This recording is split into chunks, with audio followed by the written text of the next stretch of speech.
Víte, že VDP je jedním z největších a nejstarších sdružení vinařství v Německu, neboli Verband Deutsche Prädikatsweingüter, což bychom mohli přeložit jako Sdružení německých přívlastkových vinařství.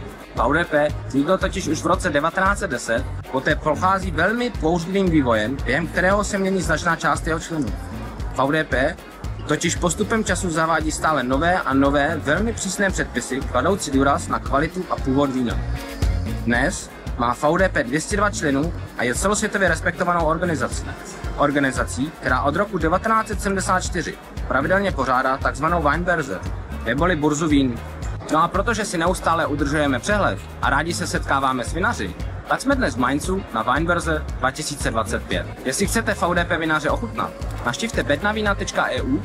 No a jestli chcete vidět víc podobných akcí točící se okolo vína, sledujte náš Facebook a Instagram. Tak na zdraví.